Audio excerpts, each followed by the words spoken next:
E o tema da minha mensagem hoje é o que Deus espera de nós. Então, me acompanha aí, Deuteronômio, capítulo 10, versículos 12 e 13. Eu vou ler esse texto inicial na NVI, a Nova Versão Internacional, que diz assim: Agora, ó Israel, que é que o Senhor, o seu Deus, lhe pede, senão que tema o Senhor, seu Deus, que ande em todos os seus caminhos, que o ame e que sirva o Senhor, o seu Deus, de todo o seu coração e de toda a sua alma, e que obedeça aos mandamentos e aos decretos do Senhor, que hoje lhe dou para o seu próprio bem. Eu quero tomar esses dois versículos, se você quiser, tanto pode deixar esse texto aberto como marcado. Em algum momento nós vamos voltar e tentar ler um pouquinho aí o contexto, versículos anteriores, versículos posteriores. Mas agora eu quero partir da pergunta: o que o Senhor espera de nós? A versão atualizada de Almeida, Nova Almeida atualizada, usa a pergunta: o que é que o Senhor requer de ti? No entanto, a expressão usada no original, esse requer, conota um pouquinho mais do aspecto de exigência, mas a palavra usada no original hebraico fala de pedir. Deus pede. Isso não precisa necessariamente ser confundido como opcional, mas eu quero tomar exatamente essa frase: o que é que Deus pede? E eu gostaria que a gente pudesse conversar a respeito desse assunto, da expectativa de Deus, daquilo que Ele requer de nós, pensando esse assunto em pelo menos 3 aspectos. Eu quero fazer aqui 3 perguntas. Primeiro, por que Deus faria algum tipo de exigência a nós, ao seu povo, aqueles que o seguem? Segundo lugar, o que exatamente Deus requer de nós?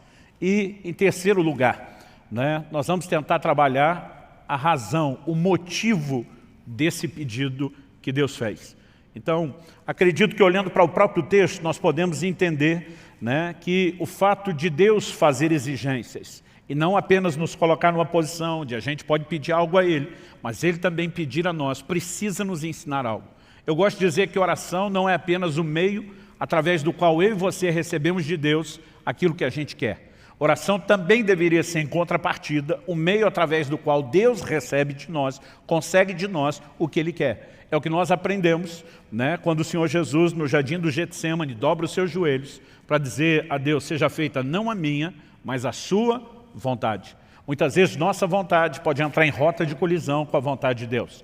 E nós precisamos entender que o ambiente de oração, o mesmo ambiente onde nós podemos pedir a Deus e conseguir de Deus algumas coisas que queremos, também deveria ser um ambiente de rendição, onde Deus possa conseguir de nós aquilo que Ele quer. Isso significa que, seja na oração ou em qualquer outro aspecto do nosso relacionamento com Deus, nós temos que reconhecer que esse relacionamento é uma via de mão dupla.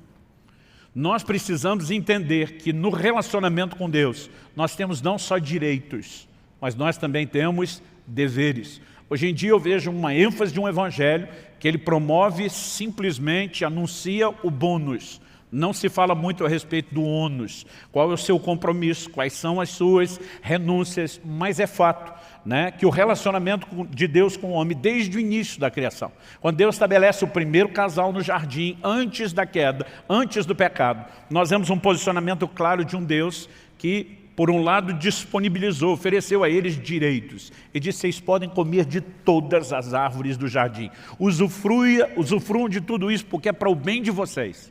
Mas o Senhor faz uma restrição. Ele diz: mas da árvore do conhecimento do bem e do mal, vocês não podem comer. Então eles tinham direitos, mas eles também tinham deveres.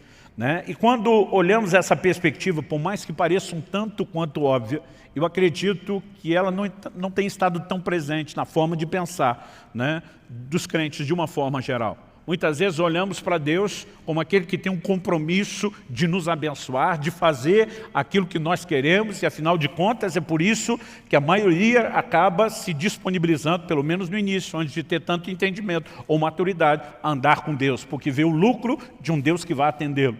No entanto, à medida que crescemos no entendimento da palavra, precisamos entender que há não apenas direitos, mas também deveres. Essa via de mão dupla com direitos e deveres, ela tem por trás de si uma lógica. E acredito que um dos elementos que a gente possa colocar aqui nessa conta é reconhecer que o que o homem tem o privilégio de viver com Deus é classificado na Bíblia, na sua palavra, como uma aliança. E a aliança envolve compromisso das duas partes, nunca de uma parte só.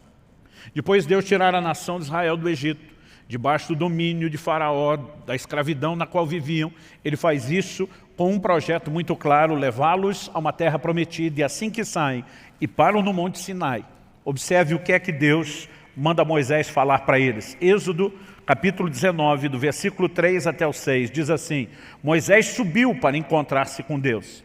E do monte, o Senhor o chamou e lhe disse: assim você falará à casa de Jacó e anunciará aos filhos de Israel: vocês viram o que fiz aos egípcios e como levei vocês sobre asas de águia e os trouxe para perto de mim.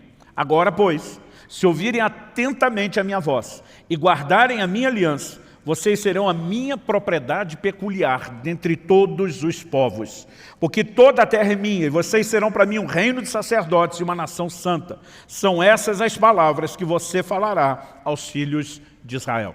Deus estava dizendo: eu tirei vocês do Egito, eu os trouxe sobre as asas da águia, eu tenho guiado vocês, eu tenho guardado vocês, eu tenho feito grandes coisas em favor de vocês, porque eu tenho um plano. Agora Deus está dizendo: se vocês querem ser a minha propriedade peculiar dentre todos os povos, que é o meu projeto, vocês têm que guardar a minha aliança. Em outras palavras, Deus está dizendo: nessa aliança não existe apenas um compromisso da minha parte com vocês, de intervir, de salvar, de redimir, de guiar, de proteger, mas precisa existir da parte de vocês um compromisso de guardar a minha aliança. Isso significa ouvir atentamente a voz do Senhor, andar em obediência a Ele.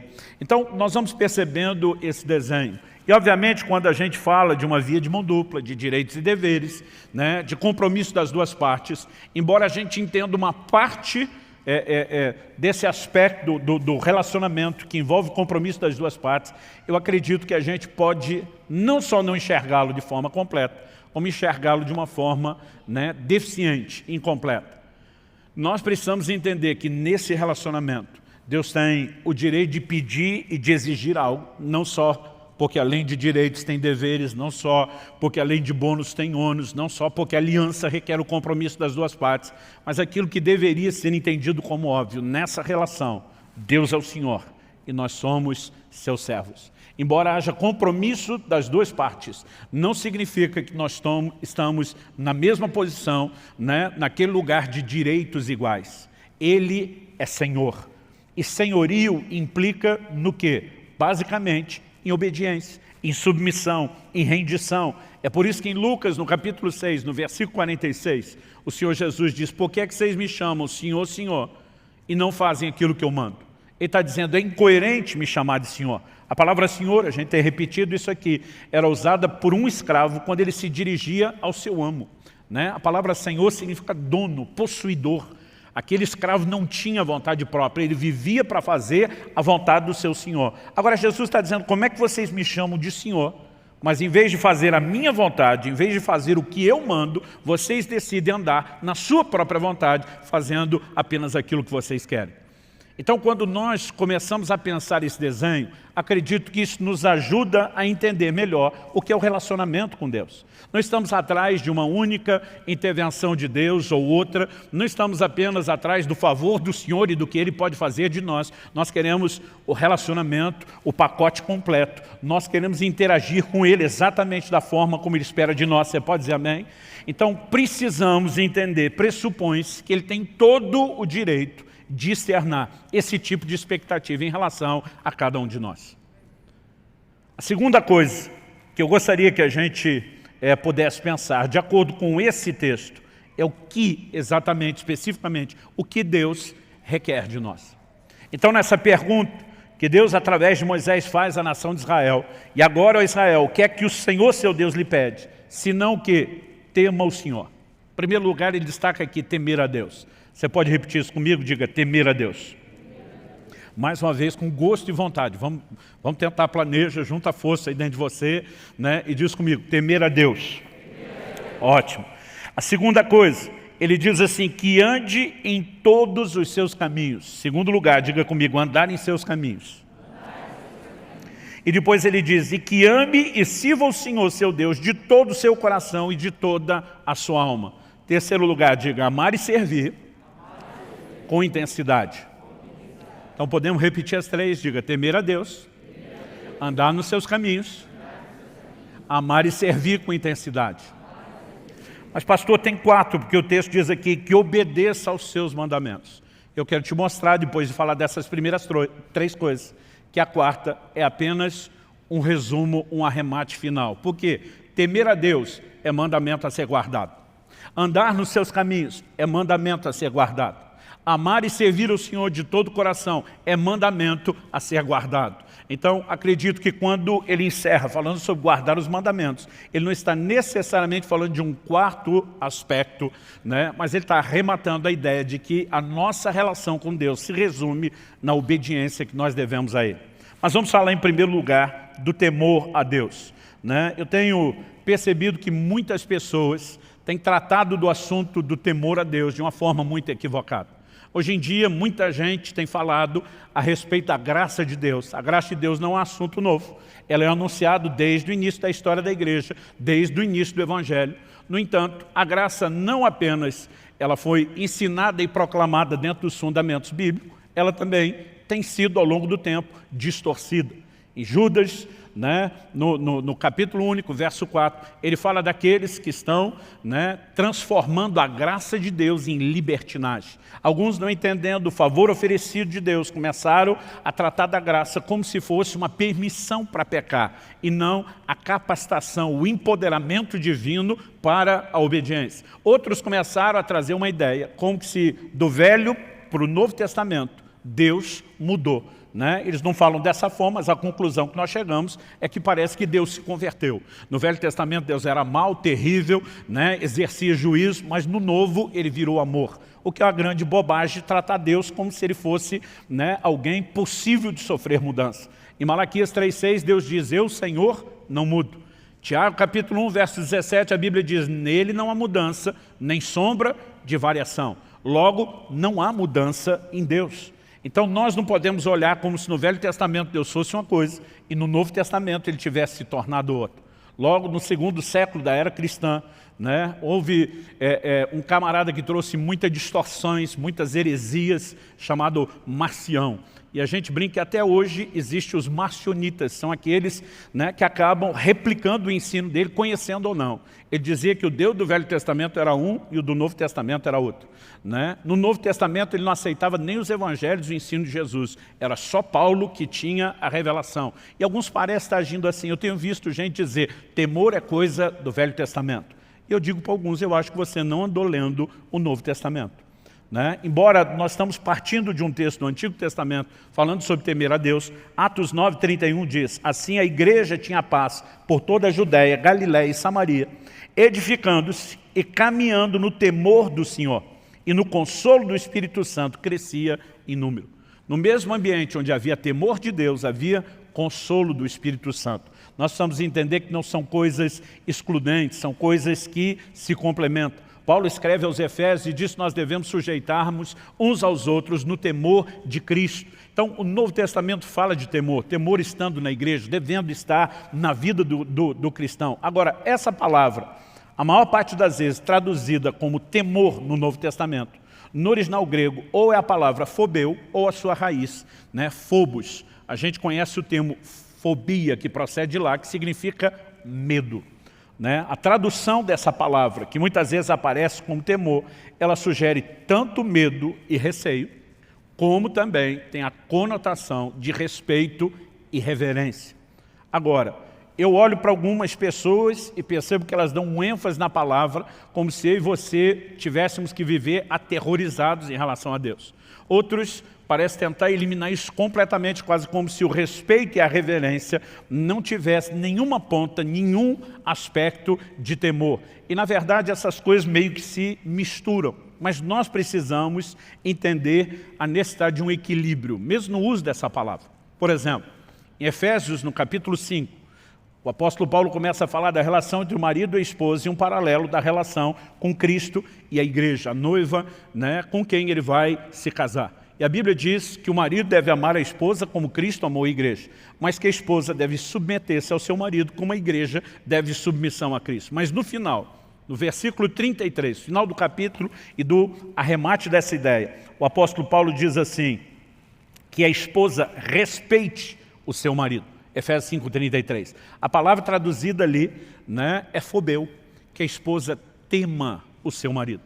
O apóstolo Paulo estava falando de um tipo de relacionamento onde o marido literalmente, e não simbolicamente, mas literalmente tocava o terror em casa? Não, porque a Bíblia não se contradiz. Em 1 de Pedro, no capítulo 3, no versículo 7, a mesma Bíblia diz, maridos, vocês igualmente vivam a vida comum do lar com discernimento, dando honra à esposa por ser a parte mais frágil e por ser coerdeira da mesma graça da vida. Quando Deus fala do marido ter que honrar essa esposa, né, tratando-a como parte mais frágil, parte mais frágil aqui eu não creio que fala do aspecto físico, porque se embora o homem tenha mais força bruta para carregar peso, a gente perde de longe na resistência à dor. Eu sempre digo que se dependesse de nós, os homens, para dar luz aos filhos, a terra estava desabitada há muito tempo. Né? A gente serve para entrar na hora do parto, segurar a mão da mulher e ela ficar dizendo para a gente, vai dar tudo certo, meu bem, vai dar tudo certo. Além de dar luz, ela tem que confortar a gente. Mas eu acredito que a Bíblia fala muito mais do aspecto emocional. Né? Essa capacidade que muitas vezes a mulher tem de ser ferida emocionalmente, além da capacidade do homem mensurá-lo. Eu acredito que isso não é Deus tentando diminuí-la. Eu lembro que antes de casar, um dia a Kelly olhou para mim, falou, a gente estava conversando algumas coisas sobre o nosso futuro, após o casamento, ela olhou para mim e falou assim, pensa num vasinho daqueles de porcelana chinesa, daqueles bem fininhos que não pode nem apertar. Eu falei, pensei, ela disse, sou eu, é o que você está levando para casa. Né? E de vez em quando, né, se o meu comportamento começasse a ficar meio, né, viril demais, ela dizia, ó o vasinho de porcelana. Né? E o duro que eu tinha que acatar aquilo ainda pelo prisma da Bíblia. Né? Eu preciso honrar essa mulher. Então, como que Deus manda o marido tratar a mulher com tanta honra e distinção, mas manda ela ter medo? Nós precisamos entender que aqui é um equilíbrio de reverência, de respeito. Não que a pessoa do homem seja distinta, né? Não que ele, como pessoa, tenha mais valor, mas que dentro da funcionalidade do lar, o seu lugar de autoridade requer isso. Então, nós precisamos entender que há um equilíbrio. A palavra temor, ela nunca vai excluir totalmente essa questão do medo, mas ela não pode estar centrada só nela. Deve ser uma combinação entre um e outro. Pastor, o senhor está dizendo que a gente precisa ter medo da pessoa de Deus, né? Não é a pessoa, é a maneira como nos relacionamos com a pessoa. A mesma Bíblia que apresenta esse Deus, né, como amor, também apresenta esse Deus como justo. Nenhum atributo de Deus vai excluir o outro. E muitas vezes a ênfase de alguns desses pregadores da graça é porque Deus é amor, Ele não julga. Ele é tanto uma coisa quanto outra. Né? Em Romanos, por exemplo, no capítulo 13, no versículo 3, o apóstolo Paulo diz assim, porque os magistrados não são para temor quando se faz o bem, e sim quando se faz o mal. Você quer viver sem medo da autoridade? Faça o bem e você terá louvor dela. Basicamente, Paulo está dizendo que não precisa temer a autoridade, ele disse, se você se conduzir de forma correta, não precisa temê-la. Agora, se estiver fazendo errado, deve temer. Aonde está a ênfase do aspecto do medo? Se eu desobedecê-lo, as consequências de um Deus que é justo serão inevitáveis. Isso não significa que eu preciso ter medo de que Ele queira o mal. Esse é o mesmo Deus que desde a antiga aliança já dizia, eu é que sei os pensamentos que eu tenho acerca de vós, são planos de bem e não de mal, para vos dar um futuro e uma esperança. No entanto, esse mesmo Deus é chamado muitas vezes de um Deus terrível, né? Porque a consciência do quão correto e justo, ela deve encher o nosso coração de temor, pelo fato de que quando desrespeitamos os seus mandamentos, as consequências, elas virão. Vou falar sobre esse assunto de consequência daqui a pouco. Vamos voltar aqui para a ideia do temor. Eu acredito que devemos temer as consequências de não obedecer a Deus e não ter medo da sua pessoa. Mas a reverência que temos para com Ele é que esse Deus que é amor, que é a fonte de toda bondade, de toda misericórdia, Ele também é um Deus justo. O temor é parte daquilo que Deus espera de nós. Em Provérbios, no capítulo 9, no versículo 10, a Bíblia diz que o temor do Senhor é o princípio da sabedoria. né? Isso nos ajuda a nos conduzir de forma correta. Em segundo lugar, vamos falar aqui a respeito de andar em seus caminhos. O que significa isso? Essa ideia de caminho pressupõe um trilho pré-estabelecido. É o caminho de Deus, definido por Ele. Muitas vezes a palavra de Deus vai se referir, né, a pessoas que erraram, a pessoas que pecaram, falando de gente que escolheu o seu próprio caminho. Isaías 65:2, por exemplo, diz isso. Todo dia estende as mãos a um povo rebelde, que anda por um caminho que não é bom, seguindo seus próprios pensamentos. Né? Quando Deus fala dos próprios pensamentos, Ele está dizendo, eles escolheram o seu próprio caminho, e esse caminho não é bom. Em outras palavras, Deus está dizendo que o homem rebelde escolheu o seu próprio trilho. No entanto, ao longo de toda a Escritura, Deus vai enfatizando essa questão do caminho. Gênesis 18:19, Deus fala a respeito de Abraão, o pai da fé, e diz, porque eu o escolhi, a fim de que ele ordene aos seus filhos e aos filhos depois deles, né, que guardem o caminho do Senhor, que pratiquem a justiça e o juízo, para que o Senhor faça vir sobre Abraão o que tem falado a seu respeito. Quando entendemos que Deus estabeleceu um padrão, aliás, a gente precisa entender que desde a antiga aliança, o Velho Testamento, aquilo que se manifestaria em Cristo, já recebia esse tipo de adjetivo como uma referência ao caminho, não só a alegoria, mas até o adjetivo. Isaías, que é considerado o mais messiânico de todos os profetas do Antigo Testamento, que mais falou a respeito da vinda e da obra de Cristo, ele diz no capítulo 35, no versículo 8, e ali haverá uma estrada, um caminho que será chamado de caminho santo. Os impuros não passarão por ele, pois será somente para o povo de Deus. Quem passar por esse caminho, mesmo seja um tolo, outra versão diz um louco, não se perderá. Isaías 30:21, e quando vocês se desviarem para a direita ou para a esquerda, ouvirão atrás de vocês uma palavra dizendo, este é o caminho, andem nele. Quando a gente chega à Nova Aliança, essa terminologia começa a ser empregada pelo próprio Cristo. João 14:6, ele diz, eu sou o caminho, a verdade e a vida. Cristo se apresentou como caminho. O que hoje nós chamamos de cristianismo, uma referência à expressão coletiva da nossa fé, no início era chamado de o caminho. Deixa eu só mencionar alguns textos para você. Em Atos 16:7, quando Paulo e Silas estão pregando em Filipos, uma mulher se dirige a eles dizendo, esses homens são servos do Deus Altíssimo e anunciam a vocês o caminho da salvação. Essa expressão ela é largamente usada, né, e empregada no livro de Atos. Em Atos 18:25, quando a Bíblia fala a respeito de Apolo, um pregador, diz que ele era instruído no caminho do Senhor.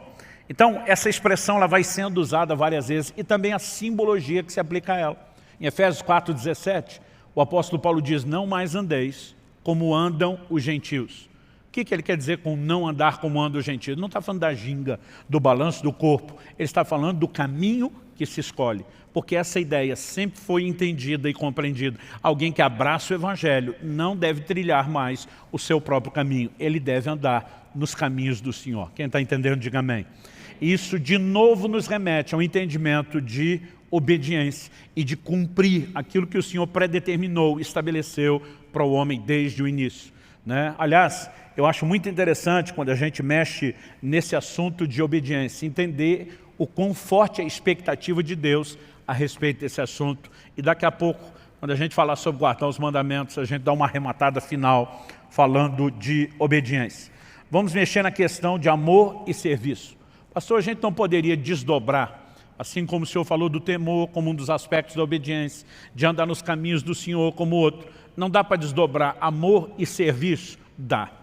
Mas também dá para tratar deles juntos, né? Até porque a forma como amar e servir de todo o coração e alma é apresentado, me parece que a intenção é comunicar muito mais uma união do amor e serviço do que só tratá-los de forma separada. Outro dia alguém me perguntou, pastor, é possível servir a Deus sem amá-lo? Eu falei, mas falei, é impossível amá-lo sem servi-lo. E a pessoa ficou me olhando e falou, nunca pensei nisso. Falei, bom, vamos pela primeira frase, que é possível servi-lo sem amá-lo. Carta à igreja de Éfeso no Apocalipse. Em Apocalipse 2:2, o Senhor começa falando com essa igreja, né, assim, conheço as tuas obras, o teu labor e a tua perseverança. Eu gosto de brincar que aqui tem uma progressão. Obras fala de gente ativa que trabalhava, mas labor é quando você começa a entrar no nível de intensidade e cansaço. Agora, perseverança É aquele modo que de vez em quando nós estamos botando pilha nos nossos pastores, nos nossos líderes, que é sangue nos olhos, faca no dente. Né? É quando você, com ou sem vontade, com ou sem inspiração, você põe tudo de você naquela disposição de serviço. Eles tinham uma alta performance. Mas nos versículos 4 e 5, nós vemos o Senhor falando, tenho, porém, contra ti, que abandonaste o teu primeiro amor. Então, a performance de serviço, de trabalho estava alta, a paixão estava lá embaixo, no chão, no chinelo. O que é que Deus acaba dizendo para esse anjo, para o mensageiro dessa igreja? Ele disse, se você não se arrepender, eu vou tirar o seu candeeiro. O que significa o candeeiro? No capítulo 1 de Apocalipse, João tem uma visão e ele vê 7 estrelas e 7 candeeiros. E o anjo explica, as 7 estrelas são os 7 anjos ou mensageiros das igrejas da Ásia. Os 7 candeeiros são as igrejas. O simbolismo do candeeiro era o da igreja. Agora Deus está falando com o anjo, com o mensageiro. Se você não arrepender, eu tiro o seu candeeiro. Em outras palavras, Deus está dizendo, a igreja que eu confiei aos teus cuidados, eu vou tirar de você e vou pegar de volta. O que é que Deus está dizendo? Se você não vai fazer o trabalho que você está fazendo, movido pelo amor, por paixão para comigo, Deus está dizendo, eu dispenso você do serviço. Em outras palavras, Deus está dizendo, eu não quero o serviço pelo serviço. Ou o seu serviço é uma expressão do seu amor para comigo, ou eu dispenso o seu serviço. Por outro lado, em João 21, dos versículos 15 a 17, onde Jesus pergunta por 3 vezes ao apóstolo Pedro, tu me amas? Em cada uma delas, Pedro sinaliza, responde positivamente, tu sabes que eu te amo. O que é que o Senhor diz para ele? Apacenta as minhas ovelhas. Em outras palavras, está dizendo, se você me ama, vamos manter isso não só na declaração, no nível verbal, mas vamos demonstrar isso, Pedro, com trabalho, vamos demonstrar isso com serviço. Então me parece que o critério de entrada para quem vai servir no ministério, trabalhar para Jesus, é que tem que amar. E a exigência para a saída é se faltar amor. Portanto, nós não podemos mera e simplesmente olhar para isso e dizer os assuntos estão desconectados. Mas embora seja possível servir sem amar, é impossível amar sem servir. O serviço deveria ser uma expressão do nosso amor. Quem está entendendo, diga amém. Mas pastor, eu não tenho a obrigação de trabalhar? Tem, mas não deveria trabalhar só com senso de obrigação. Deveria fazer isso com senso de prazer. Então vamos falar da obrigação sendo cumprida com senso de prazer? Há poucos meses atrás, Kelly e eu completamos 25 anos de casado. E tem uma ordem divina que rege o meu casamento. Né? A minha responsabilidade, o meu papel como marido. A Bíblia diz, maridos, amai as vossas mulheres. É um imperativo, é uma ordem. Deus não está dando uma sugestão, não é um hashtag fica a dica. Deus não está dizendo, ó, se um dia desse você estiver de bom humor, se a coisa estiver fácil, se tua mulher não estiver dando trabalho, se você puder amá-la, beleza, fico te devendo uma. É uma ordem. E se é uma ordem, nós precisamos entendê-la como tal. O que significa a disposição de amar não é mero sentimento espontâneo, é uma decisão. Então, eu sou obrigado a amar minha mulher. Eu não tenho opção. E não olhe para mim, vocês os maridos, como se fosse só eu obrigado, que vocês também são. Vocês solteiros que estão orando para casar, estão orando para entrar dentro da mesma obrigação. Agora é uma obrigação, nenhum de nós vai discutir isso, certo? Agora eu fico pensando, se cada manhã que eu acordo do lado da minha esposa, desses 25 anos, eu dissesse para ela, eu amo você, e quando aquele abrisse um sorriso de satisfação, atropelasse ela dizendo, fazer o quê, né? Deus mandou. Não tem opção mesmo. Não tem outra alternativa, só me resta amá-lo, então estamos aqui para cumprir a obrigação. Eu fico imaginando se a gente ainda estaria casado, e se tivesse, qual seria a qualidade do matrimônio. Mas pastor, não é essa obrigação? É. E ela não sabe? Sabe. Então qual o problema de falar da obrigação? O problema é que ela não espere que eu a ame apenas com senso de obrigação. Se eu apenas cumprir o senso de obrigação, eu estou dizendo que o Deus que mandou é importante, mas eu estou dizendo para ela, mesmo que não verbalmente, que ela não é importante. Agora, quando eu olho para ela e digo, eu sou obrigado a te amar, mas você me inspira a fazer isso, você nunca fez com que isso fosse um fardo ou um peso, você torna a minha obrigação leve, eu posso cumpri-la com alegria, eu estou dizendo que não apenas o Deus que me mandou e obedeço é importante, mas que ela tem importância e valor para mim. Agora, vamos colocar isso diante de Deus. A gente diz, Senhor, eu vou servir o Senhor só para não me dar mal na eternidade, para não desobedecer e para não ficar sem galardão. Deus espera de mim e de você muito mais do que o senso de obrigação.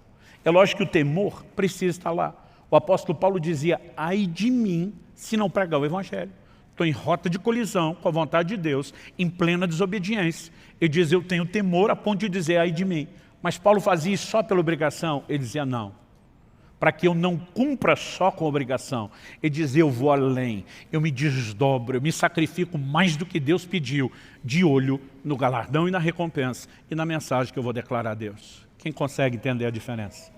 Nós precisamos ser um povo, né, que entenda a importância de servir ao Senhor, mas que faça isso não só por causa de cobrança, não só por causa de pressão, e nem só por causa de anseios pessoais. Porque muitas vezes nós queremos fazer coisas que Deus não pediu e não queremos fazer coisas que Ele pediu.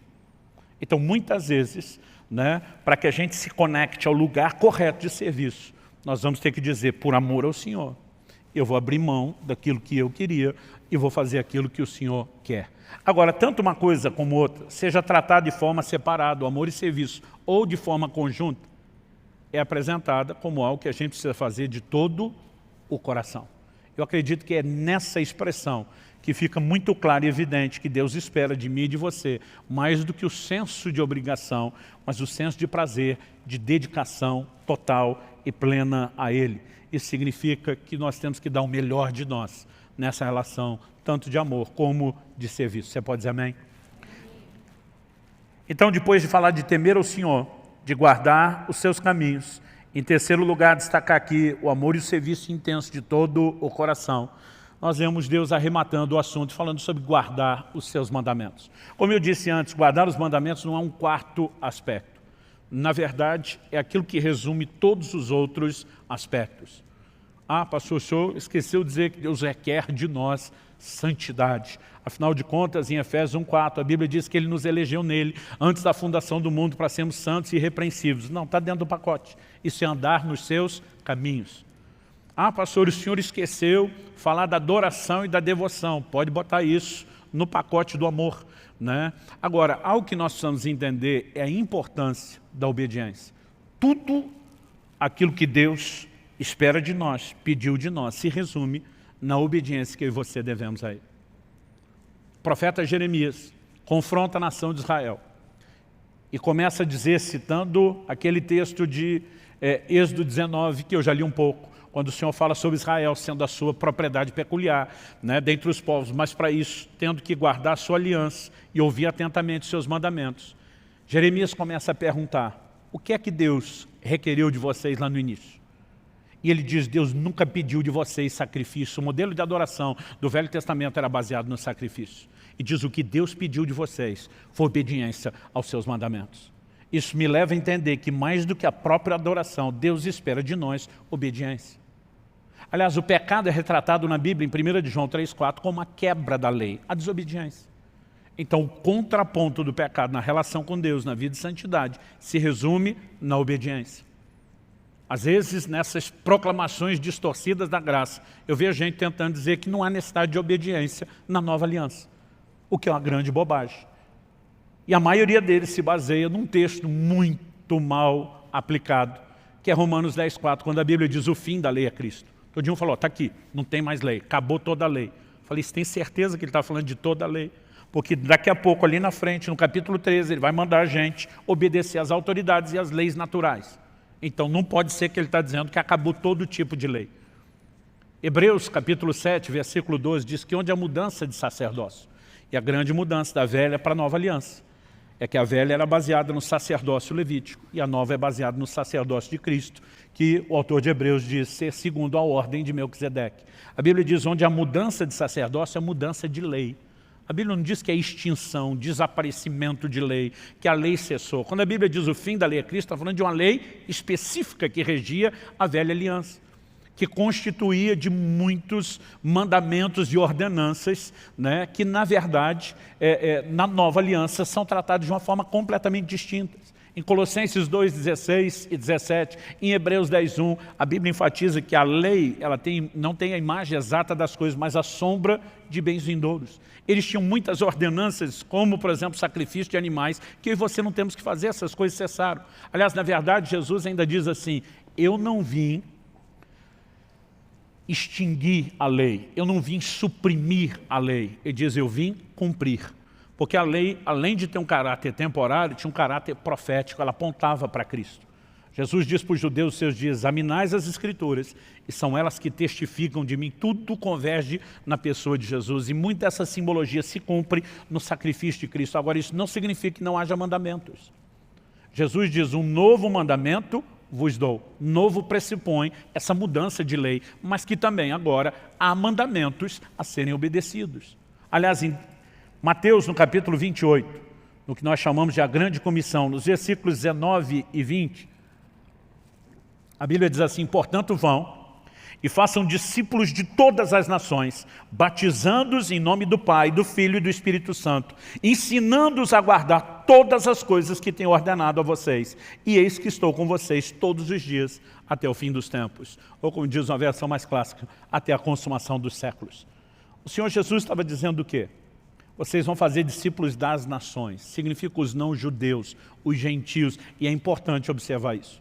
Porque eu vejo muita gente hoje em dia, em nome de um discurso da graça, dizendo que Jesus veio para ensinar os judeus, como se aquilo que ele ensinou não se aplicasse a nós, como se a revelação da nova aliança partisse apenas das epístolas dadas por meio dos apóstolos. O livro de Hebreus nos fala que a salvação foi inicialmente anunciada por nosso Senhor e continuada pelos apóstolos. Quem começou a proclamar o Evangelho foi o próprio Cristo e eles deram continuidade. Trouxeram mais informações, claro. Jesus não tinha ainda nem morrido, o que dizer ressuscitado. Ele diz, eu tenho muito que vos dizer, mas vocês não têm estrutura para suportar. A revelação seria progressiva, mas o Evangelho não mudou. E quando Jesus diz, vão e anunciem aos gentios, ele está dizendo, não limitem aquilo que eu ensinei somente aos judeus que me ouviram. Jesus nunca veio tentar deixar o judeu da velha aliança, um judeu melhor, fazendo com que ele apenas cumprisse a lei. O tempo todo ele dizia, ouviste o que foi dito aos antigos, que era a lei de Moisés. Ele dizia, eu porém vos digo, mostrando que ele trouxe mandamentos. O Novo Testamento fala da lei de Cristo, fala dos seus mandamentos, e nós devemos a ele obediência. A obediência já foi requerida no Éden, antes de ter lei de Moisés. A obediência foi requerida durante a lei de Moisés. A obediência continua sendo requerida na nova aliança. A obediência é o cerne do nosso relacionamento com Deus. Quem está entendendo, diga amém. Então, temer a Deus envolve a decisão de ser consequente, não brincando com os seus mandamentos e nem com as consequências ruins de não obedecê-los. Por exemplo, o Novo Testamento nos adverte, em Hebreus 12, 16, dizendo, cuidem para que não haja nenhum impuro ou profano como foi Esaú, o qual por um prato de comida vendeu o seu direito de primogenitura. Quando a Bíblia está dizendo, cuide para que não haja nenhum no meio de vocês como Esaú, está dizendo que esse comportamento pode ser repetido. Pode ser repetido nos nossos dias, pode ser repetido por um de nós. E que tipo de comportamento foi esse? O de um inconsequente. Alguém que por um prazer momentâneo não considera o valor e a continuidade, a permanência daquilo que Deus oferece. Agora, está falando de alguém que não consegue avaliar os valores do que é espiritual, o que é natural, e nem as consequências de tomar esse tipo de decisão. Temor a Deus, eu creio que ele envolve a decisão de ser consequente. É não apenas fugir da punição, é fugir de ferir o coração de Deus. Quando a mulher de Potifar está dando em cima de José, José não diz para ela, olha, infelizmente a senhora não faz meu tipo. Ele olha para ela e diz, como cometeria eu tamanha maldade contra Deus? José estava admitindo, a coisa pode ser interessante aqui no nível de um desejo carnal, mas seria uma violência ao coração do meu Senhor, aos seus valores, aos seus mandamentos. E José olha para ela e diz, estou fora, e despacha a dona. Então nós precisamos entender que o temor a Deus nos leva a viver nesse lugar de consequência. Andar aos caminhos aponta para essa sujeição a quem sabe o que é melhor para nós. Nós precisamos olhar para Deus dessa forma. Eu lembro quando era criança e meus pais estabeleciam determinadas proibições, a sensação que eu tinha era de o quanto eles eram injustos e queriam cortar o meu barato. Mas quando você amadurece, se cumpre aquela profecia paterna, um dia você vai me entender. Você enxerga as coisas sob outra perspectiva. Você acha que alguma vez, quando meus filhos eram crianças, eu deixava eles brincar com faca, com vidro, com qualquer coisa que pudesse machucar? Claro que não. Agora, você acha que no momento eles me entendiam e eu nem esperava que entendessem. Mas eu sabia que um dia eles compreenderiam que toda restrição que foi estabelecida por amor. O relacionamento com Deus precisa ser baseado na fé de um Deus que está acima de qualquer suspeita. Por favor, diga amém. Nós costumamos dizer que o primeiro pecado lá no Éden foi a desobediência. Mas vou concordar com as palavras do meu amigo pastor Marcelo Jamal, que diz que o primeiro pecado foi a incredulidade. Porque o que levou o homem a desobedecer a Deus foi colocar em xeque o que Deus falou. A serpente, a chamada em Apocalipse antiga serpente como sendo o diabo e Satanás, traz um questionamento ao coração de Eva dizendo o seguinte: não, é que Deus sabe que no dia que você comer da árvore do conhecimento do bem e do mal, vocês vão ser como ele. O que Satanás estava insinuando? Deus não quer o melhor para você. Deus está limitando você. Deus está roubando de você não apenas prazeres, como privilégios, benefícios. E colocar em xeque a intenção de Deus é que leva o homem à decisão de então não respeitar aquilo que ele estabeleceu. O Novo Testamento nos mostra uma preocupação de Paulo dizendo: eu temo que vocês possam se comportar da mesma forma como Eva diante da serpente, colocando em xeque aquilo que Deus falou. Agora, quando nós entendemos que Deus de fato quer o nosso melhor, nós conseguimos andar nos seus caminhos, não só com o senso de obrigação, mas com a confiança e o descanso de que aquele que determinou para nós limites sabe exatamente por que fez isso. E com certeza, no final das contas, e esse é o último ponto que nós vamos explorar aqui, Ele está interessado no nosso melhor. E por último, quando falamos sobre amar e servir a Deus, lembrar que isso são obrigações a serem cumpridas com senso de prazer.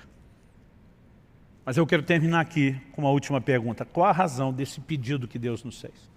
Quando Ele diz à nação de Israel: o que é que o Senhor pede de vocês? Ele diz que temam o Senhor, que andem nos seus caminhos, que o amem e o sirvam de todo o coração, guardem os seus mandamentos. Ele termina no final do verso 3 dizendo: para o seu próprio bem. Em outras palavras, ele sinaliza: isso não é algo que vai beneficiar a Deus. Deus não vai ficar melhor na fita se o povo dele estiver mais bem comportado. Deus não tem necessidade de absolutamente nada que eu e você possamos fazer ou oferecer a Ele. Aliás, em Atos 17, na pregação de Paulo, lá no Areópago, em Atenas, ele faz a seguinte afirmação, versículos 24 e 25 de Atos 17. O Deus que fez o mundo e tudo o que nele existe, sendo Ele Senhor do céu e da terra, não habita em santuários feitos por mãos humanas, nem é servido por mãos humanas, como se precisasse de alguma coisa. Então, Ele não precisa de nada. Aliás, Paulo termina dizendo assim: pois Ele mesmo é quem a todos dá a vida, a respiração e tudo mais. Basicamente, Paulo diz: Deus não precisa de você, você é que precisa dele. Sua subsistência é que depende dele, não a dele de você. Então, a única razão para Deus nos pedir isso não é porque Ele tenha necessidade, não é que Ele precise do meu temor, da sua disposição de andar nos seus caminhos, da nossa decisão de amá-lo e servi-lo de todo o coração. É porque Ele está interessado no nosso próprio bem. E quando age dessa forma, aliás, eu tinha dito no início para vocês deixar o texto reservado lá de Deuteronômio. Se você puder voltar em Deuteronômio 10.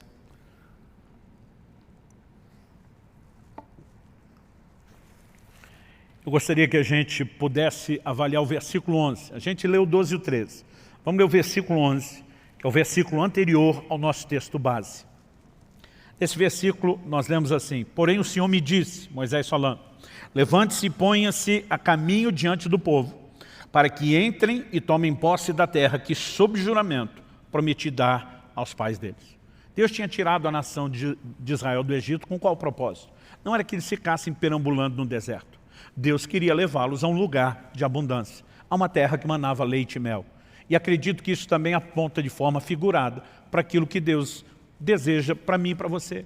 Deus também não nos tirou do mundo e do pecado para que a gente ficasse perambulando num deserto de aridez espiritual.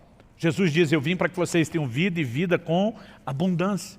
Efésios 1:3 diz, bendito seja o Deus e Pai de nosso Senhor e Salvador Jesus Cristo, o qual já nos abençoou com toda sorte de bênção nas regiões celestiais em Cristo Jesus. Deus tem um projeto de plenitude para mim e para você. Eu sinceramente esperava um amém, vou dar uma segunda chance para você. Deus tem um projeto de plenitude espiritual para mim e para você. Amém? Então assim, antes de tocar no que Deus requeria de Israel, ele já estava falando do lugar onde queria introduzi-los. Em outras palavras, Deus está dizendo, eu estou interessado no bem de vocês. Agora, o tempo todo ele advertia, mas se ao entrarem nessa terra, vocês não me obedecerem em vez de ter a bênção, vocês vão sofrer as consequências da desobediência, que é a maldição, o juízo. Aí ele fala nos versículos 12 e 13, do que ele requer de nós. Mas vamos ver os versículos seguintes, agora do 14 ao 16. Depois de falar que queria introduzi-los na terra, do que ele requeria deles, temor ao Senhor, andar nos seus caminhos, amá-lo, servi-lo de todo o coração, que se resume na obediência. Ele diz assim, 14 ao 16, eis que os céus e os céus dos céus são do Senhor, o Deus de vocês. A ele pertence a terra e tudo o que nela há. Mas o Senhor se afeiçoou. Observe essa frase, se afeiçoou. Algumas traduções dizem amou. O Senhor se afeiçoou tão somente aos pais de vocês para os amar. E a vocês, descendentes dele, ele escolheu do meio de todos os povos, como hoje se vê. A conclusão no verso 16, portanto, circuncidem o coração de vocês e deixem de ser teimosos ou rebeldes. O tempo todo a sinalização é Deus ama vocês, Deus escolheu vocês, Deus tem um plano extraordinário para vocês. Essas exigências têm um único propósito, para que a gente não quebre os princípios, né, que podem nos conduzir a viver a plenitude do que Ele tem para nós. Eu gosto de repetir essa frase, se você quebrar os princípios, qualquer um dos princípios que Deus estabeleceu, o princípio vai quebrar você, qualquer que seja ele, haverá consequências. No entanto, Deus estava dizendo, circuncidem o coração, não seja rebelde. Em outras palavras, entra no prumo. Por quê? Deus está dizendo, porque dessa forma eu vou poder fazer o melhor para você. Quando a gente volta lá em Gênesis, na criação, Deus falando com o primeiro casal, a gente vê que o único motivo do Criador requerer alguma coisa da criatura era o bem dela mesmo. O Senhor diz o seguinte, da árvore do conhecimento do bem e do mal, você não deve comer. Porque no dia em que comer, certamente você morrerá. Então Deus está dizendo, porque eu quero o seu melhor e não o pior. Eu estou te dizendo que o limite tem que ser respeitado para que você possa experimentar aquilo que eu quero. O que nós estamos falando aqui não é nada profundo no sentido de que segredo espiritual que não sabia, mas talvez nos ajude a montar um quebra-cabeça de como pensar o relacionamento com Deus. Então vamos resumir. É uma via de mão dupla. Deus tem todo o direito de estabelecer exigência e de nos pedir, porque nessa relação não é apenas a gente pedindo a Ele o que queremos, ela também envolve Deus pedir, exigir, demandar de nós aquilo que Ele quer.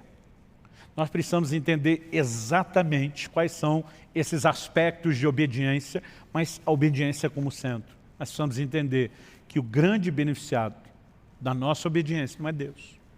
É lógico que Ele também vai poder colher esse relacionamento com gente que está próximo e não distante. Mas o grande beneficiado seremos nós mesmos. E quando a gente consegue simplificar isso tudo, é muito mais fácil oferecer resistência aos ataques do inimigo.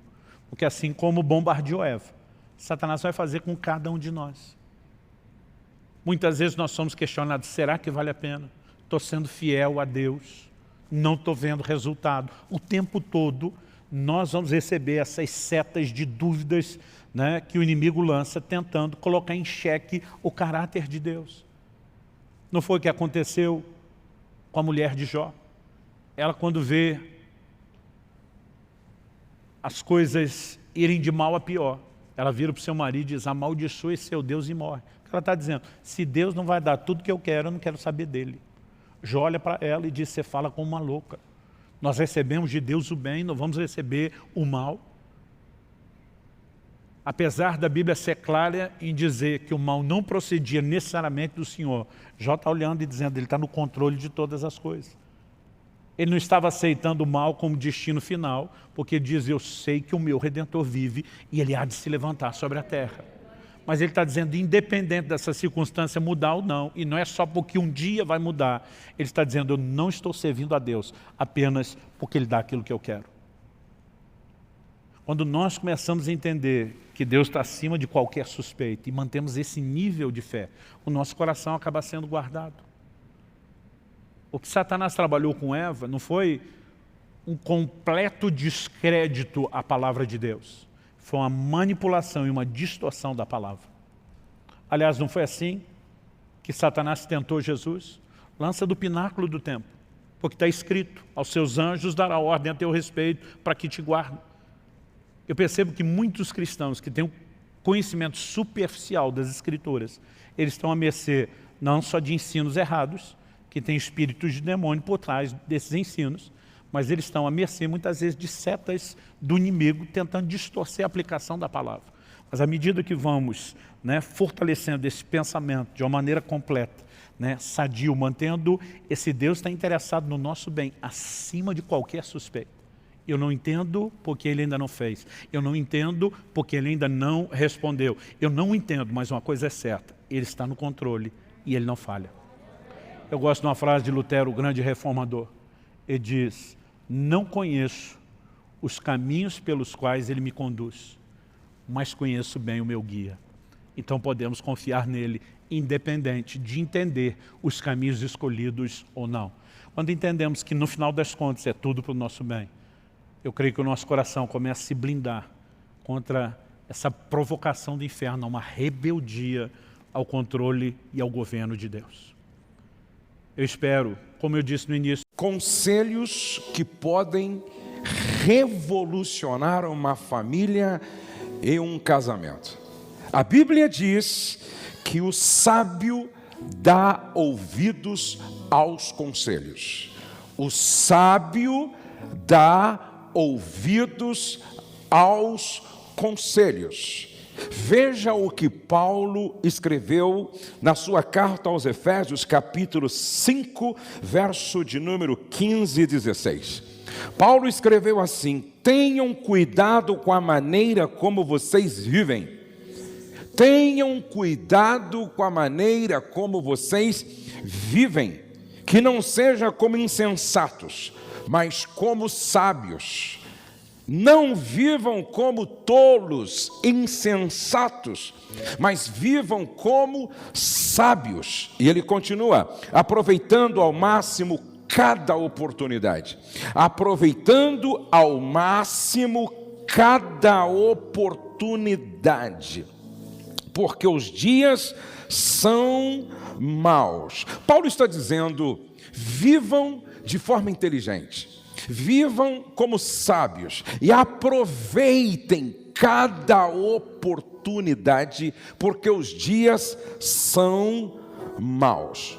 Qual seria o primeiro conselho que pode fazer com que a sua casa seja realmente um santuário emocional, seja uma central terapêutica do amor, seja o lugar da manifestação da bênção de Deus? Primeiro conselho, não deixe para amanhã o que você deve fazer hoje. Dá para repetir comigo?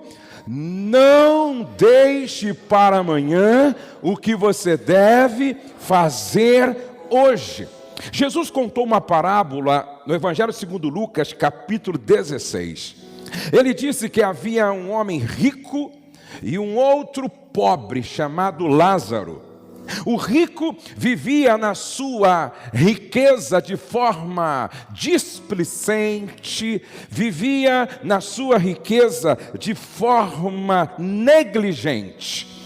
E o pobre Lázaro era posto na porta do rico, esperando receber algumas migalhas que caísse da mesa do rico.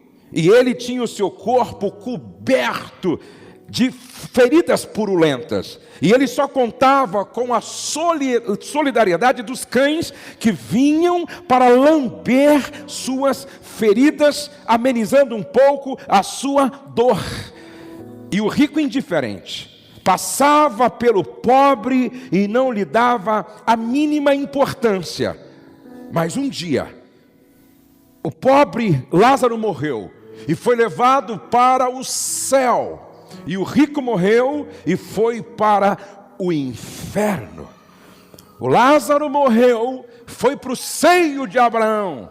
O rico morreu e foi para o inferno. E esse homem rico no inferno fez 3 coisas tarde demais.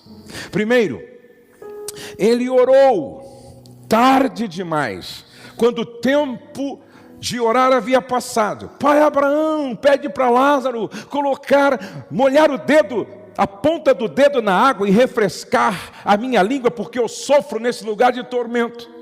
Tarde demais. O tempo de orar havia passado.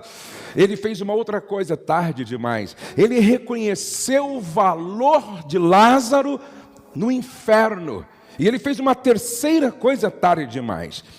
Rogo-te, pois, ó Pai, que o mandes à casa de meu pai, pois tenho 5 irmãos, para que lhes dê testemunho, a fim de que não venham também para este lugar de tormento. Ele lembra do pai, da sua casa, no inferno. Ele lembra do pai, da sua casa, dos seus irmãos no inferno. Amados, é um perigo quando a gente vive aqui sem se preocupar com a eternidade.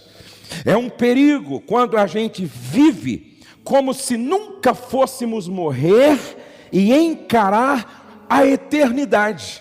A eternidade existe. E a forma como a gente vive aqui vai determinar qual será a nossa eternidade. Esse homem, agora ele está no inferno. E eu acredito que nenhuma outra dor seja pior do que a dor do remorso. Sabe aquele tipo de dor? Por que eu não fiz? Por que eu não enxerguei antes? Por que eu não tive uma outra atitude? Por que eu não levei a sério o que me foi dito? Por que eu não me preveni? Por que eu não prestei atenção naquilo que estava diante de mim? Agora ele ora, mas não adianta mais. Agora ele lembra que Lázaro tem valor, é importante, mas não adianta mais. Agora ele lembra do pai, da casa do pai, lembra dos irmãos, mas não adianta mais. Infelizmente, muitas pessoas deixam para lembrar tarde demais. Muitas pessoas deixam para fazer tarde demais. Vocês já perceberam como a maioria das pessoas só deixam para reconhecer o valor da saúde quando perde? A maioria das pessoas deixam para reconhecer o valor de um filho quando perde. A maioria das pessoas deixam para reconhecer o valor do casamento quando perde. Eu atendi 3 pessoas nesses últimos dias. Uma esposa e 2 maridos. Aquela esposa foi embora de casa e a mãe dela me procurou desesperada, dizendo: pastor, não tem como o senhor ligar para minha filha para ver se ela vai lá para casa de recuperação de casamentos. Ela está fora de casa há 1 mês, não quer mais voltar. O marido está desesperado. Pastor, fala com a minha filha. Eu não costumo fazer isso. Mas pensando naquela mãe, preocupado com aquele casal, eu tentei falar com aquela esposa. E eu mandei uma mensagem para ela no WhatsApp, para ver qual seria, a reação dela, explicando que nós queríamos ajudá-los. Sabe qual foi a resposta dela? Pastor, respeito o teu ministério, respeito o trabalho que o senhor faz com os casais, porém, eu decidi abrir mão do meu casamento e desistir do meu marido. Eu não tenho saudade dele. eu não tenho amor por ele, e eu nunca mais quero sofrer como sofri ao lado daquele homem. O senhor não tem noção do quanto eu sofri. Ele conseguiu assassinar dentro de mim tudo o que eu sentia por ele. Eu recebo no meu escritório um marido e depois de um tempo um outro. E eles diziam para mim: eu desisto. Um deles disse: eu desisto, pastor. O senhor me conhece, o senhor conhece minha esposa, o senhor conhece a minha história. Pastor, eu não suporto mais. São anos sendo destruído por essa mulher. São anos sendo mal reconhecido. Ela nunca consegue enxergar um lado bom meu. Pelo contrário, eu me sinto um lixo ambulante. Eu me sinto imprestável. Eu me sinto algo e não alguém. Imagina, pastor, anos ouvindo a mesma coisa e sendo condenado por algo que eu não faço. Pastor, eu não tenho mais prazer de voltar para casa. Ela também, como a outra, disse, ela conseguiu destruir em mim sonhos. E é interessante que é quase sempre assim. Aqui ainda, eu recebi um marido, um homenzarrão, articulado, e ele dizia assim para mim: pastor Josué, eu vim de tão longe aqui te procurar, sabe por quê? Fazem 3 meses que a minha esposa saiu de casa. Pastor, ela nem sequer aceita me atender ao telefone. Faz 3 meses que eu não ouço a voz da minha esposa. E ele começou a chorar e dizer assim para mim: tudo que eu quero, pastor, é que ela me dê uma chance para eu provar para ela que eu mudei. E aí ele dizia assim para mim: pastor, nesses 3 meses eu já emagreci mais de 20 quilos. Eu perdi a vontade de comer. Eu não sabia que a minha esposa me faria tanta falta. Eu não sabia que eu a amava tanto. Porém, pastor, nesses 3 meses, dormindo sozinho, caminhando durante o dia sozinho, eu tive muito tempo para fazer uma introspecção, uma autoavaliação. Pastor, a minha esposa tem razão. Como eu era estúpido, como eu era bruto, como eu era indiferente, como eu era ausente, como eu era insensível, como eu era agressivo, como eu era, ele usou essas expressões, como eu era uma anta, como eu era burro, como eu era um cavalo. Eu reconheço, pastor, só que eu mudei, eu reconheci. Sem autocrítica não há crescimento, não há avanço, não há progresso, não há mudança, não há transformação. E ele disse: pastor, eu mudei. Tudo o que eu quero dela é uma chance para provar que nasceu um outro homem. Quantas pessoas estão lembrando de orar no inferno? Quantas pessoas estão lembrando que o outro é importante no inferno? Quantas pessoas estão lembrando do pai, da mãe, da família no inferno? A minha pergunta para você que está aqui hoje, para você que está me assistindo na televisão: quando é que você vai reconhecer o valor do próximo, o valor dos pais, o valor da família, o valor dos seus irmãos, o valor do seu cônjuge? Quando você perder, aí é tarde demais. Primeiro conselho: não deixe para amanhã o que você deve fazer hoje.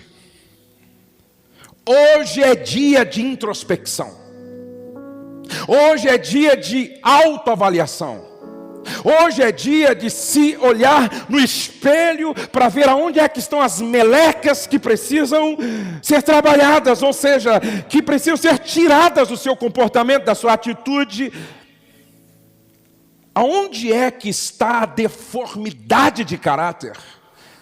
Aonde é que está a mancha? O que é que precisa ser mudado? Não deixe para amanhã o que você tem que fazer hoje. Se vocês me entendem, eu digo amém. Segundo conselho: faça da sua casa uma extensão do céu. Dá para repetir comigo? Faça da sua casa uma extensão do céu.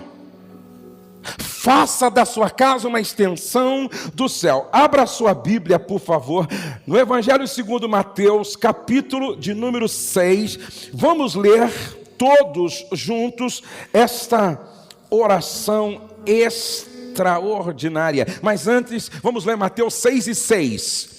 Mas quando você orar, vá para seu quarto, feche a porta e ore a seu pai que está no secreto. Então seu pai que vê no secreto o recompensará. Verso 9. Vocês orem assim: Pai nosso que estais nos céus, santificado seja o teu nome. Pai nosso que estais nos céus, santificado seja o teu nome. Aonde? Na minha vida. Aonde? No meu casamento. Aonde? Na minha família. Aonde? Na minha casa. Santifica o teu nome em mim. Santifica o teu nome no meu casamento. Santifica o teu nome na minha família. Santifica o teu nome na minha casa. Venha o teu reino. Repete comigo: venha o teu reino. Mais forte: venha o teu reino. Você está dizendo: venha o teu governo, venha o teu domínio, venha o teu senhorio, venha reinar na minha vida. Venha reinar no meu casamento, venha reinar na minha família, venha reinar na minha casa, venha reinar nos meus negócios, venha reinar nas minhas atitudes, venha reinar no meu comportamento. Venha o teu reino, venha o teu senhorio, venha o teu governo. Isto não é outra coisa a não ser o céu na minha casa. Porque está escrito: venha o teu reino, seja feita a tua vontade, assim na terra como no céu. Seja feita a tua vontade, assim na terra como no céu. Se eu estou pedindo para que a realidade do céu seja a realidade da minha casa, eu estou orando para que a minha casa seja um pedaço do céu. Se eu estou orando: Pai nosso que estais nos céus, santificado seja o teu nome. Santifica o teu nome na minha casa. Venha a nós o teu reino, ou venha o teu reino. Assume o governo na cozinha, no quarto, na sala, no banheiro. Assume o governo da minha casa. E quando Deus governa, o diabo não governa. Quando Deus governa, esses espíritos de confusão não governam. Quando Deus governa, outros espíritos perturbadores não governam. Por isso essa oração é extraordinária. Venha o teu reino. Só ora esta oração de verdade quem tem um coração pronto para se submeter, quem tem um coração pronto para obedecer, quem tem um coração pronto para aprender, quem tem um coração pronto para dizer: fala Deus, porque o teu servo ouve, e ouve para praticar a lição que está aprendendo a partir da sua palavra. Venha a nós o teu reino, seja feita a tua vontade, assim na terra como no céu. Em outras palavras, Senhor, assim como os arcanjos, querubins, assim como os anjos estão alinhados com o teu coração e fazendo radicalmente sua vontade aí no céu, que a mesma coisa aconteça na minha casa.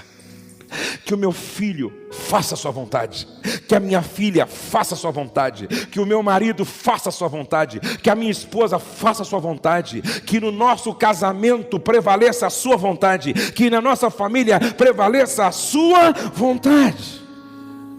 E se você me pergunta, pastor Josué, o que é necessário haver na minha casa para que a minha casa seja uma extensão do céu, um pedaço do céu? Até porque quando você lembra em inferno, você lembra do quê? Você lembra de ódio, ressentimento, remorso. Quando você pensa em inferno, logo vem na mente o quê? Gritos de pavor, medo, trevas. Quando você pensa em inferno, você pensa na presença do diabo, de demônios. Você pensa num lugar terrível, num lugar de muita dor, desespero, angústia, aflição. Mas quando você pensa no céu, você pensa em adoração, você pensa em comunhão, você pensa em perdão, você pensa em louvor, você pensa em amor, porque a língua que será falada no céu não é hebraico, não é aramaico, não é português, não é inglês. No céu, a língua que falaremos é o amor, a linguagem do amor, até porque Deus é amor, nós somos filhos do amor. Então quando você pensa em céu, você pensa em paz, você pensa em alegria, você pensa em júbilo, e é tudo o que Deus quer que tenha na nossa casa. Deus quer que na sua casa haja adoração, Deus quer que na sua casa haja comunhão, Deus quer que na sua casa haja paz, Deus quer que na sua casa haja luz, Deus quer que na sua casa haja manifestação da glória, da presença dEle. Porque o que é céu é presença de Jesus, é presença de Deus, é presença do Espírito Santo. O que é inferno é a ausência de Deus, a ausência de Jesus, a ausência do Espírito Santo. Então aonde a presença de Deus reina, aí o céu se estabelece. Deus quer que na sua casa, na minha casa, na nossa casa, reine a sua presença. Venha o teu reino, venha o teu reino. Vamos dizer algumas vezes, venha o teu reino, vamos, venha o teu reino, venha o teu reino, venha o teu reino, venha o teu reino. Nós deveríamos todas as manhãs orar assim: venha o teu reino, seja feita a tua vontade, venha o teu reino, seja feita a tua vontade, porque quando Ele reina, o nome dEle é santificado. E quando é que o nome dEle é santificado? Quando a gente entende que esse pão nosso de cada dia nos fala de uma dependência absoluta dEle. O pão nosso de cada dia nos dá hoje. E é interessante que não é nos dar para o mês, para o ano, é nos dar hoje. Porque eu preciso andar com Ele todos os dias. Eu preciso ter comunhão com Ele todos os dias. Eu preciso ser dependente dEle todos os dias. E esse pão nosso de cada dia fala de provisão, dependência, serviço, solidariedade. O que é necessário para que a minha casa seja uma extensão do céu? Não pode faltar pão, não pode faltar provisão. E esse pão que provém como resultado da sua graça e da sua bênção, o pão nosso de cada dia nos dá hoje. Mas também a Bíblia diz: perdoa-nos perdoa as nossas dívidas, como nós perdoamos os nossos devedores. Isso aqui nos fala de um perdão vertical e de um perdão horizontal. Preste atenção nisso. Perdoa-me, para que eu perdoe aqui, ou porque eu já perdoei aqui. Então, perdão vertical, perdão horizontal. Preste atenção, que para eu ter paz com o próximo, eu preciso ter paz com Deus. A maneira como eu me relaciono com Deus determina como eu me relaciono com a minha mulher. A maneira como eu me relaciono com Deus determina como eu me relaciono com os meus filhos. A maneira como me relaciono com Deus determina como eu me relaciono com a minha família. A maneira como eu me relaciono com Deus determina como eu me relaciono com o meu próximo, seja ele amigo, seja ele inimigo. Se você me diz, pastor, eu tenho uma dificuldade enorme com a minha sogra, eu não a suporto, talvez o problema não seja a sogra. Quem sabe o problema está na sua fraca relação com Deus. Talvez você diga, pastor, eu não suporto minha cunhada, meu cunhado, eu não suporto aquele meu sobrinho, eu não suporto aquela minha irmã, eu não suporto. Talvez o problema não é a cunhada, o sogro, a sogra, não é o sobrinho, o filho. Talvez o problema maior está na sua fraca relação com Deus. Quanto mais eu cresço na minha intimidade com Deus, melhor eu vou entendendo as pessoas. Quanto mais eu me relaciono com Deus, mais eu vou amando as pessoas. E quando você ora assim, seja feita a tua vontade. Quando você ora assim, venha o teu reino. Você está dizendo para Deus que na minha casa os princípios sejam os princípios do reino. Você está orando, Senhor, que na minha casa os valores sejam os valores do reino.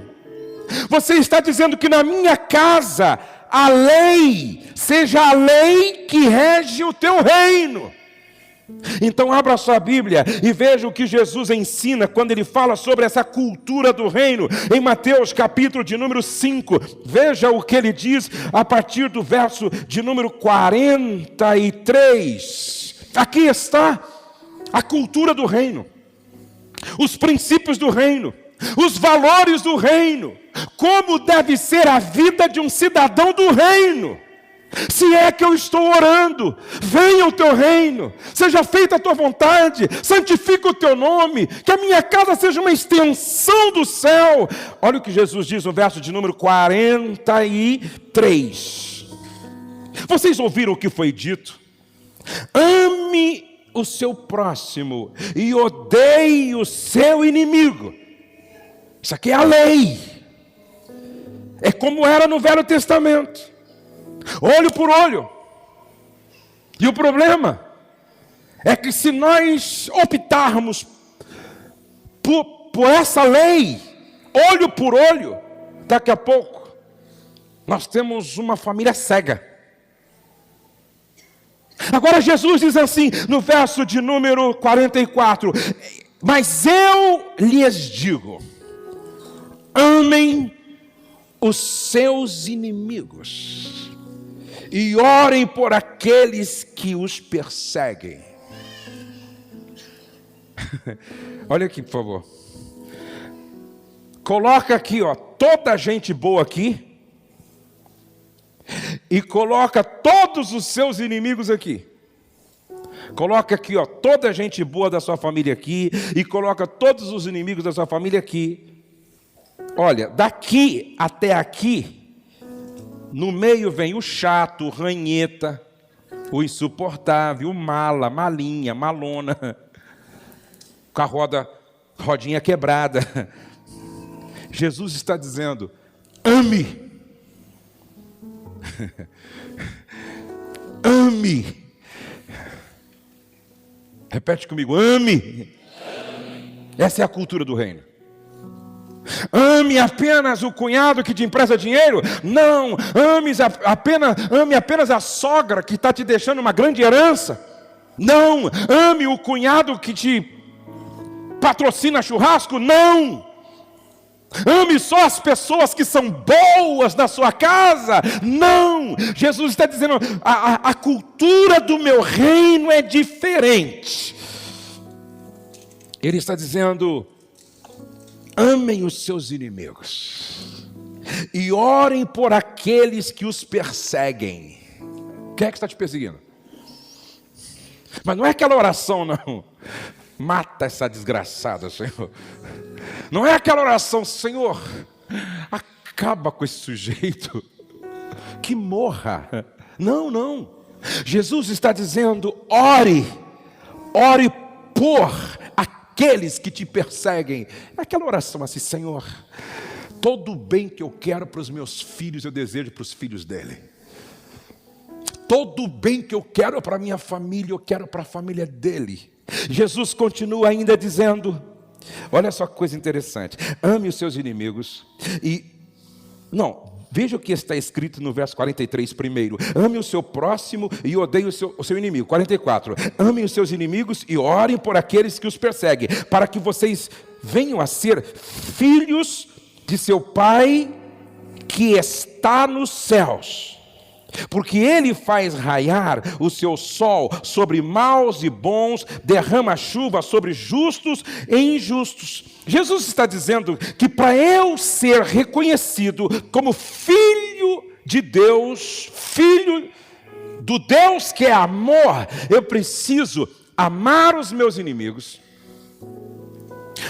orar pelos que me perseguem, falar bem de quem fala mal de mim, e abençoar quem me amaldiçoa. Você está pronto, irmão? Quantos querem que a sua casa seja uma extensão do céu? Levante a mão, levante a mão. Levante a mão, levante a mão assim. Você está pronto para amar os seus inimigos?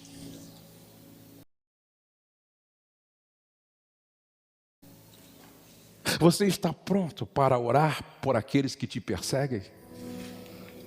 Você está pronto para abençoar quem te amaldiçoa? Você está pronto para falar bem de quem fala mal de você? Aí Jesus diz assim, olha, para que vocês venham a ser filhos de seu Pai que está nos céus. Se Deus é amor, eu sou filho do amor. E se eu sou filho do amor, todas as minhas atitudes têm que ser manifestações de amor. Se vocês me entenderam até aqui, digam amém. Esse perdão vertical, horizontal, fala de reconciliação, fala de comunhão, fala de unidade, fala de graça. Agora, quando eu oro assim, Pai nosso que está no céu, santificado seja o teu nome, venha o teu reino, seja feita a tua vontade. Seja feita a tua vontade. Pai, qual é a tua vontade para com a minha vida, sendo eu marido? Aí o pai diz assim, lê Efésios capítulo de número 5 e veja o que eu disse para Paulo escrever. Efésios capítulo 5, verso de número 23, ou verso de número 23, pois o marido é o cabeça da mulher, como também Cristo é o cabeça da igreja, que é o seu corpo, do qual ele é o Salvador. Verso de número 25, maridos, querem saber qual é a vontade do Pai? Se é que você está orando, faça a tua vontade. A vontade do Pai é essa: amem suas mulheres assim como Cristo amou a igreja e entregou-se a si mesmo por ela. Pai, eu sou marido e quero que o teu reino venha na minha casa. Qual é a tua vontade? Sendo eu marido, ame sua mulher como Cristo amou a igreja até a cruz. Repete comigo, até a cruz. Mais forte, até a cruz. Quantos maridos amam a esposa aqui? Levante a mão assim.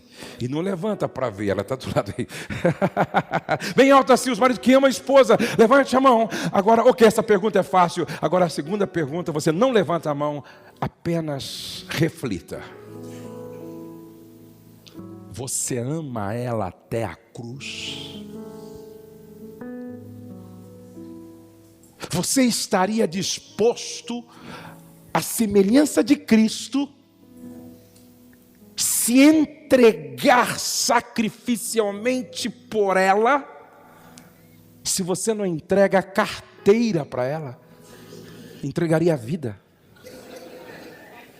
Se você não entrega o cartão de crédito para ela, você entregaria a vida. Se você não empresta o carro para ela, você entregaria a vida.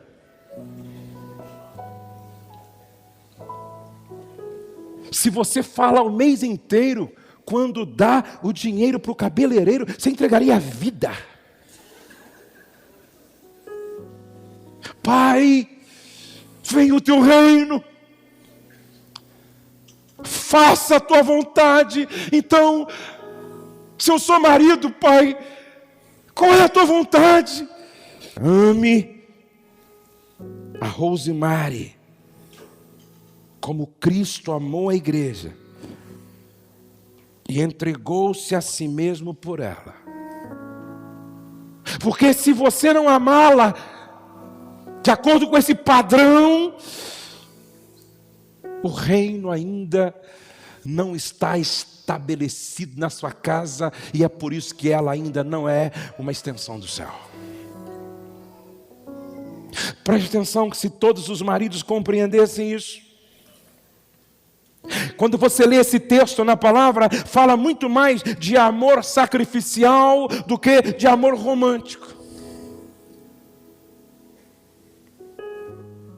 Não é difícil amar romanticamente. O grande desafio é amar sacrificialmente. Eu cheguei em uma cidade Natal, para ministrar. E quem foi me buscar no aeroporto foi o Alcebiades e a sua esposa. Quando eu olhei para o Alcebiades, eu fiquei preocupado, porque a sua aparência era de alguém muito enfermo. Quando eu estava almoçando com o Alcebiades, a minha esposa estava lá, a esposa dele também junto conosco. E eu disse: o que houve, irmão? Ele disse: pastor, por causa de uma leucemia, foi necessário fazer um transplante de medula. E no meu caso, houve incompatibilidade. Por causa disso, eu passei a ter feridas por dentro de mim. Feridas por dentro. Eu passei a ter feridas por lá de fora.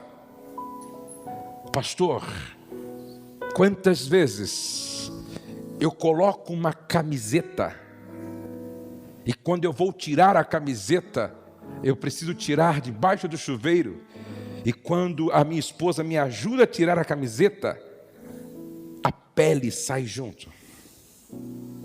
Ele disse para mim: pastor Josué, eu e Jó estamos competindo para ver quem sofreu mais, ou no meu caso estou sofrendo mais. Pastor, a sola do meu sapato, a sola dos meus pés fica grudada no sapato. Pastor, as dores são insuportáveis. Agora ele com uma aparência de um velho doente, e eu olho ao lado uma esposa linda, uma mulher bonita, e quando ela falava dele para nós, ela falava com tanto amor, como se ele fosse o homem mais perfeito e lindo da terra. Me lembro que quando Alcebiades morreu, ela ligou para mim, eu estava em algum lugar ministrando, e ela chorava, dizendo: pastor,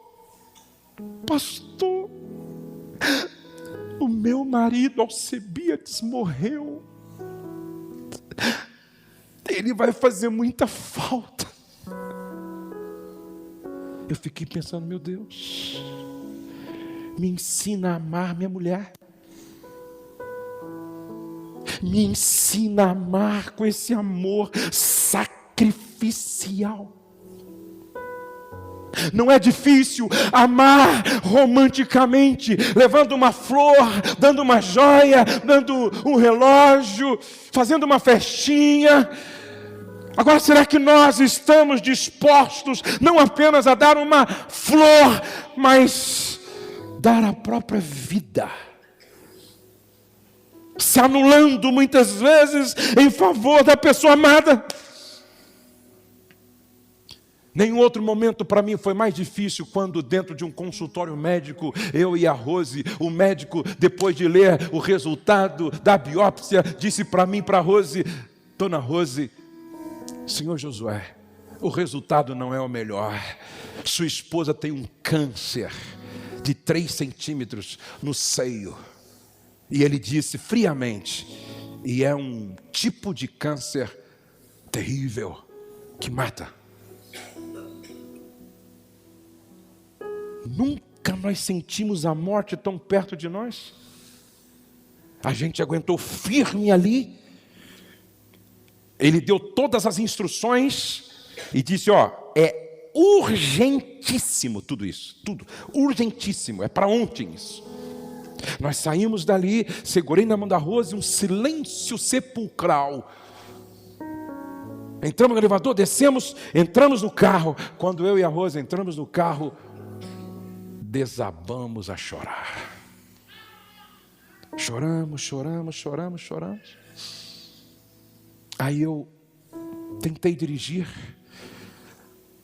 de Atibaia até Bragança. No caminho parei debaixo de uma árvore,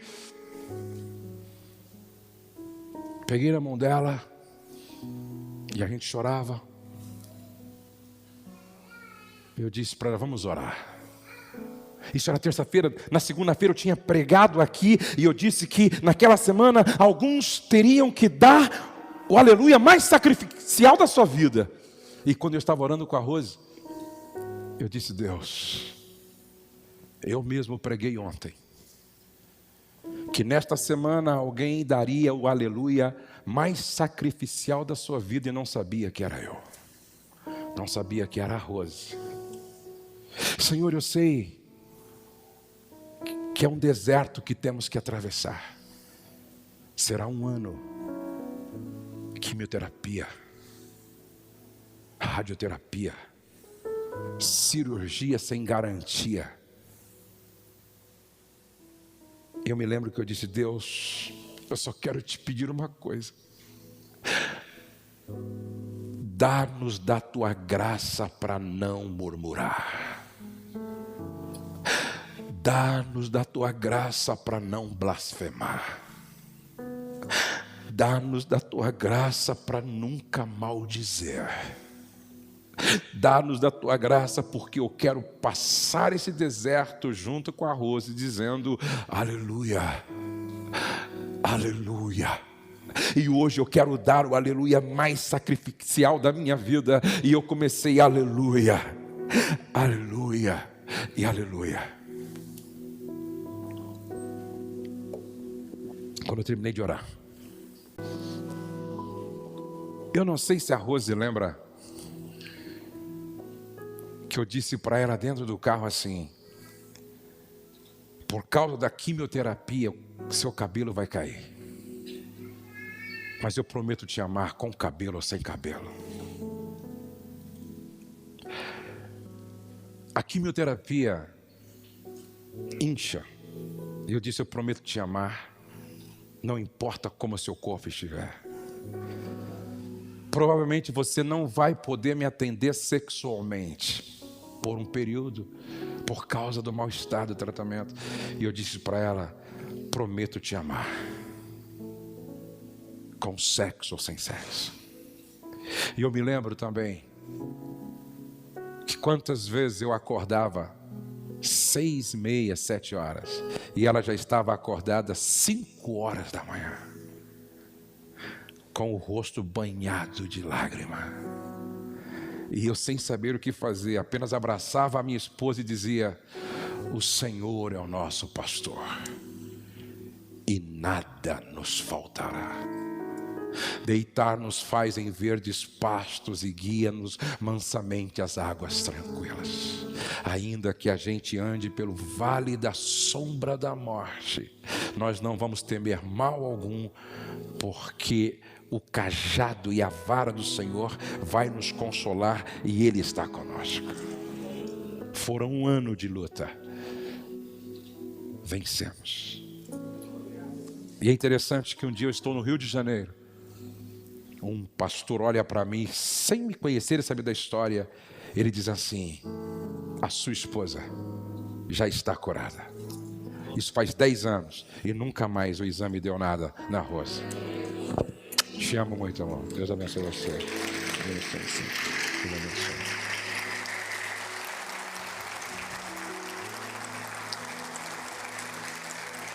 O que o Pai nosso que estais nos céus quer é que o nome dele seja santificado no meu casamento. Quando eu entendo que devo amar a minha esposa, não apenas de forma romântica, mas sobretudo sacrificial.